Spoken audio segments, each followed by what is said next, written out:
Hello everyone, welcome to the channel let's make nursing easy. आज हम पढ़ने वाले हैं topic hypertension. Hypertension is a disease in which there is a constant elevated BP more than 140/90 mmHg। इसमें जो हमारा BP है constantly 140/90 mmHg से इंक्रीज रहता है। किसी एक दिन बीपी इंक्रीज होने से मतलब नहीं है कि हम उस पर्सन को हाइपरटेंशन है। कॉन्स्टेंटली जो बीपी है वो इंक्रीज रहना चाहिए 140/90 mmHg से। This elevated BP is not only related to external stimuli. अगर बीपी इंक्रीज हो रहा है तो ये ज़रूरी नहीं है कि सिर्फ एक्सटर्नल स्टिमुलाई किसी के कारण रिलीज हो रहा है। जैसे अचानक से आप भागे तो आपका बीपी हार्ट बीट बढ़ गया, लेकिन ये क्या है, हमारे बॉडी का एक एबनॉर्मेलिटी है। नॉर्मली भागने के कारण अगर बीपी इंक्रीज हो रहा है एक्सटर्नल स्टिमुलाई के कारण तो इसको हम नॉर्मल कंसीडर करते हैं। लेकिन अगर बैठे बैठे भी आपका जो बीपी है वो इंक्रीज हो रहा है तो ये हमारा क्या है, इट्स अ बॉडी एबनॉर्मेलिटी है। इसकी जो कैटेगरी है, जो नॉर्मल रहता है बीपी हमारा, अगर वो लेस देन या इक्वल टू 120/80 mmHg है तो हम उसको नॉर्मल कंसीडर करते हैं।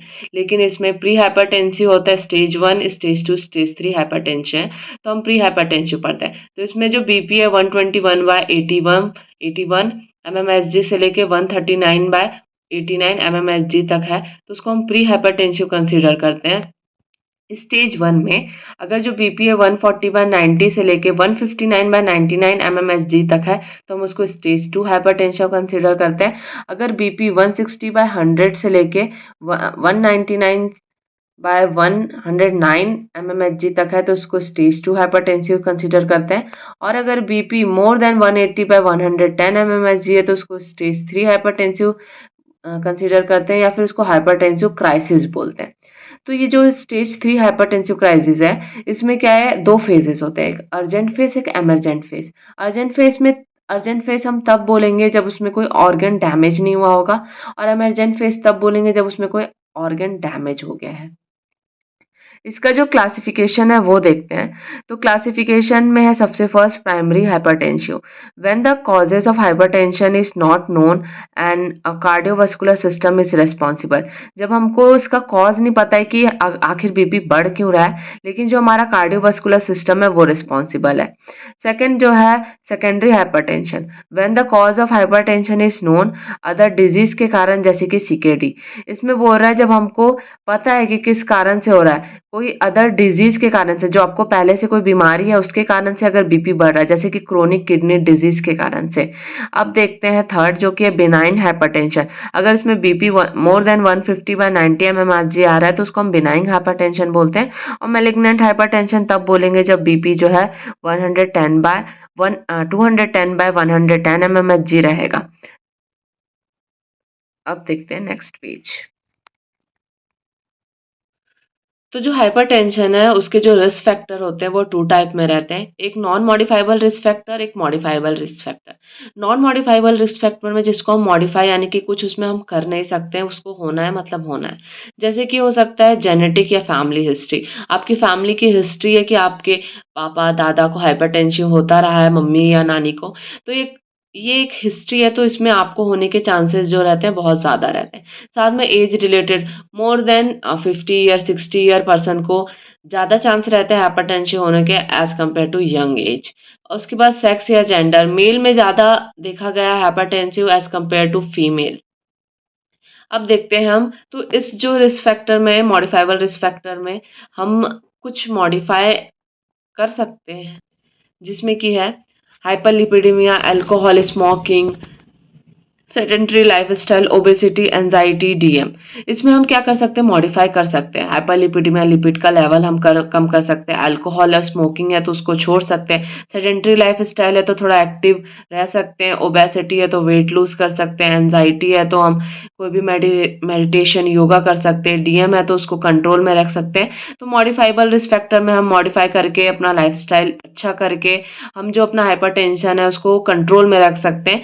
लेकिन नॉन मॉडिफाइबल रिस्क फैक्टर में हम कंट्रोल नहीं कर सकते क्योंकि वो जेनेटिक जीन में ही है, तो फिर इसके लिए हम मेडिसिन का यूज़ कर सकते हैं। तो अब हम देखते हैं क्लिनिकल मैनिफेस्टेशन, साइन और सिम्टम क्या रहते हैं हाइपरटेंसिव के। ये क्या है, एक तो एसिम्प्टोमेटिक डिजीज है, इसको हम साइलेंट किलर भी बोल सकते हैं। इसमें हेडेक रहेगा, हेड हैवीनेस रहेगा, ब्लड विजन रहेगा, रेस्टलेसनेस रहेगा, इरिटेबिलिटी रहेगा, वर्टिगो रहेगा, गिडीनेस रहेगा। यानी कि आपको उतने सिम्पटम दिखेंगे लेकिन आपको समझ नहीं आएगा कि आपके साथ क्या हो रहा है। जिसमें कि देखो साइलेंट किलर इसको इसलिए बोला गया है क्योंकि इसमें कुछ पता नहीं चल रहा कुछ सिम्पटम्स का। कभी-कभी ऐसा होता है कि धुंधलापन होता है, रेस्टलेसनेस रहता है, इरिटेबिलिटी रहता है, चक्कर सा वर्टिगो आता है, गिडीनेस अजीब-सा लगता है, लेकिन इसमें इसको इतने लोग जो है ध्यान नहीं देते हैं, इसलिए इसको एज़ अ साइलेंट किलर बोला गया है।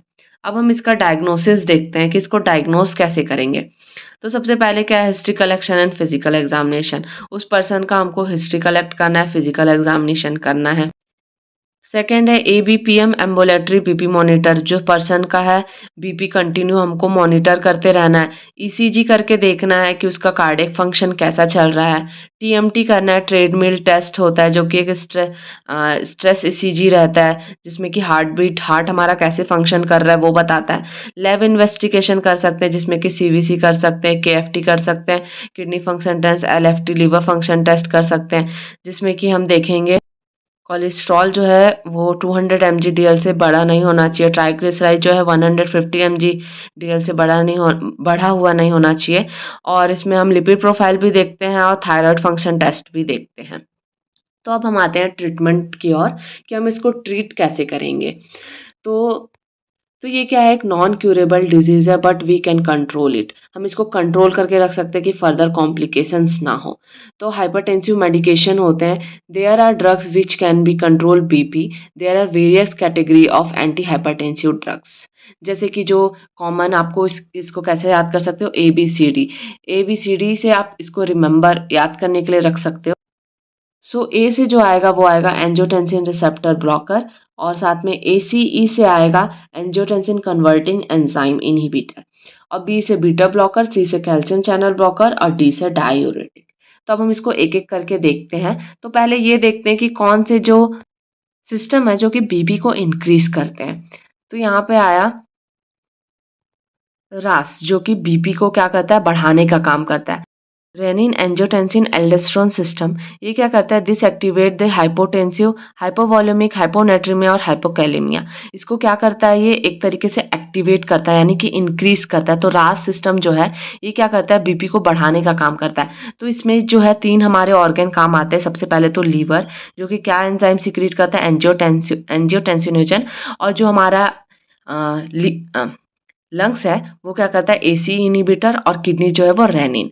तो इसमें काम कैसे होता है कि जो एंजियोटेंसिनोजन है जो लीवर सिक्रीट किया, उसके बाद रेनिन जो क्या काम करता है, रेनिन जो किडनी रिलीज किया है वो एंजियोटेंसिन 1 को एंजियोटेंसिन 2 में एंजियोटेंसिन 1 में कन्वर्ट करता है। और जो एंजियोटेंसिन 1 को एंजियोटेंसिन 2 में एसीई इनहिबिटर जो रहता है वो उसको कन्वर्ट कर देता है। उसके बाद जो है जो एसी एंजियोटेंसिन 2 का क्या काम रहता है, ये एज अ ब्लड वेसल में जाता है और वैसोकंस्ट्रिक्शन का काम करता है जिसके कारण बीपी क्या होता है, इंक्रीज हो जाता है। और एड्रेनलिन कॉर्टेक्स में जाके एड्रेनलिन में जाके सॉल्ट हार्मोन को स्टिमुलेट करता है जिसके कारण वहाँ पे आपने पढ़ा ही होगा कि ये क्या करता है, हाइपोवॉलेमी करता है, हाइपोनेट्रेमिया करता है, हाइपोकैलेमिया करता है जिसके कारण बीपी जो होता है वो इंक्रीज हो जाता है। तो अब हम देखते हैं एक एक जो ड्रग्स हैं उसके बारे में। फर्स्ट है एंजियोटेंसिन रिसेप्टर ब्लॉकर, एआरबीएस, जिसको हम बोलते हैं this are the agent which help in blocking angiotensin receptor. ये एंजियोटेंसिन रिसेप्टर को ब्लॉक कर देता है। पहला ही जो वहाँ पे लीवर से रिलीज हो रहा था एंजियोटेंसिन, उसी को ब्लॉक कर देंगे तो वो क्या है, उससे बीपी आगे बढ़ेगा ही नहीं। ना एंजियोटेंसिन रेनिन की मदद से एंजियोटेंसिन 1 में कन्वर्ट होगा, ना एंजियोटेंसिन 1 से एंजियोटेंसिन 2 में कन्वर्ट होगा एसी के थ्रू। तो इससे क्या है, बीपी जब फर्स्ट में ही ब्लॉक कर दिया तो बीपी क्या है, यहाँ से राइज ही नहीं होगा। Thus decreases the vasoconstriction, decreases the sodium water reabsorption. Example certain, जितने भी सर्टेन उसमें लास्ट में जो रहता है ड्रग्स के नेम में वो इसमें आता है, जैसे कि टल्मा सर्टेन, ओलिमा सर्टेन, लोसार्टेन। ये सब जो ड्रग्स हैं वो इस कैटेगरी में आते हैं जो कि किसको ब्लॉक करते हैं, एंजियोटेंसिनोजन को। और जो ये ड्रग है वो क्या रहता है, कॉन्ट्राइंडिकेटेड रहता है क्रोनिक किडनी डिजीज में, क्योंकि ये क्या करता है, पोटेशियम के एब्जॉर्प्शन को रिड्यूस कर देता है।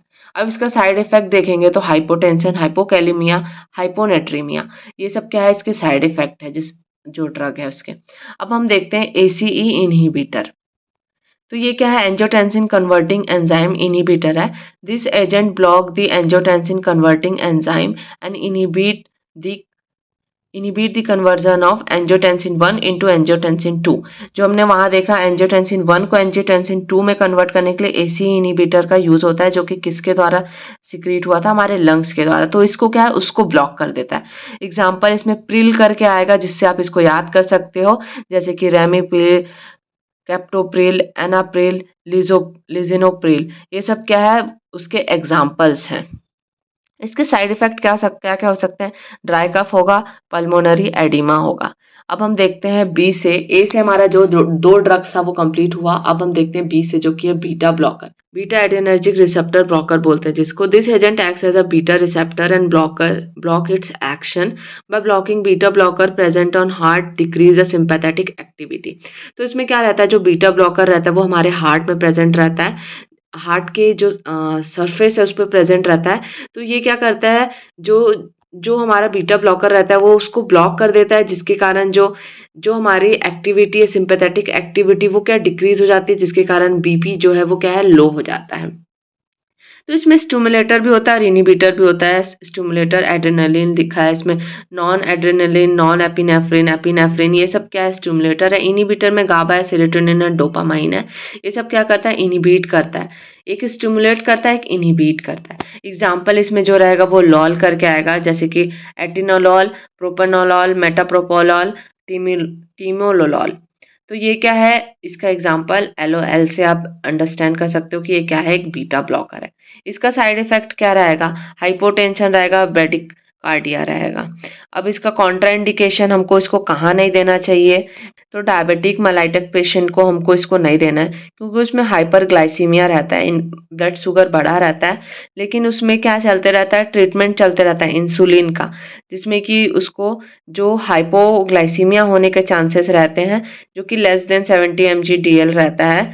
तो क्या करता है, ये सिम्टम को हाइड कर देता है। इस जो हाइपोग्लाइसीमिया के सिम्टम्स होते हैं ना, जैसे रेस्टलेसनेस, पैल्पिटेशन, स्वेटिंग, ये सबको क्या कर देता है, हाइड कर देता है, जो ये दवाई है बीटा ब्लॉकर। इसलिए बीटा ब्लॉकर को डीएम पेशेंट में नहीं दिया जाता है। इसका कॉन्ट्राइंडिकेशन एक और है, जो कि अस्थमा है। जैसे कि ये बीटा ब्लॉकर को ब्लॉक कर देता है, तो जो हमारे लंग्स पे भी जो ब्रोंकाइट्स पे जो ब्लॉकर रहते हैं, वो ब्लॉक, अस्थमा में तो आधा जो रहता है ब्लॉक हो ही गया रहता है, जो पाइप रहता है। लेकिन जो ये अगर जो बीटा ब्लॉकर है, वो वहाँ तक ब्रेन तक सिग्नल ही नहीं दे पाते हैं कि यहाँ जो पाइप जो है वो ब्लॉक हो रहा है, और जो ये दवाई है वो उस सिग्नल को ब्लॉक कर देता है, जिसके कारण और जो जो हमारा ब्रोंकस है वो और ब्लॉक होते जाता है। और ये क्या करता है, फिर ये क्या कॉज करेगा, डेथ कॉज कर सकता है due to obstruction of bronchus. अब हम देखते हैं सी से, calcium channel blocker. This are the agent that block the calcium channel and decrease the cardinal activity, decrease cardiac output, जिसके कारण क्या होता है, बीपी डिक्रीज हो जाता है, वॉल्यूम डिक्रीज हो जाता है, कैल्शियम डिक्रीज हो जाता है। इसका जो एग्जाम्पल है वो है डिपिन से होगा, एमिलोटोपिन, निफेडिपिन, कैल्मिडिपिन। तो ये सब क्या है, एग्जाम्पल है कैल्शियम चैनल ब्लॉक करके।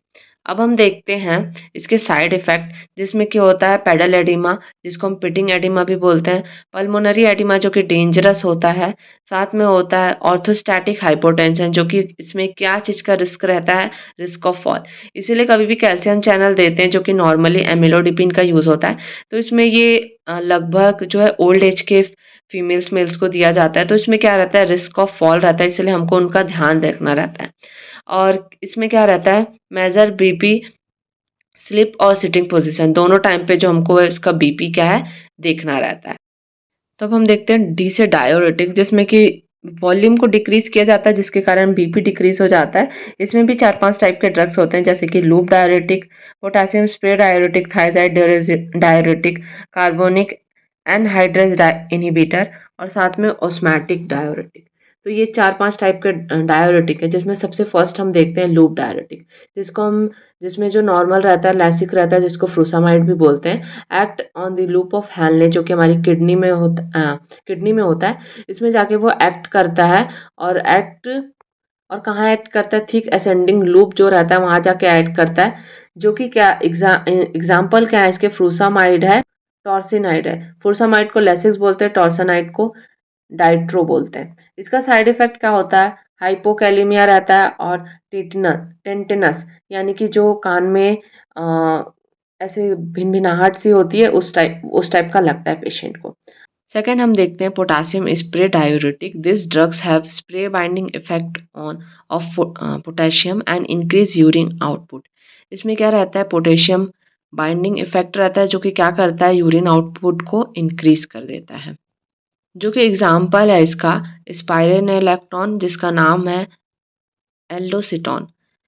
अब हम इसका साइड इफ़ेक्ट देखें तो इसका हाइपरकैलेमिया होता है और गायनेकोमेस्टिया यानी कि ब्रेस्ट का एनलार्जमेंट जो होता है मेल्स में, उसको बोलते हैं।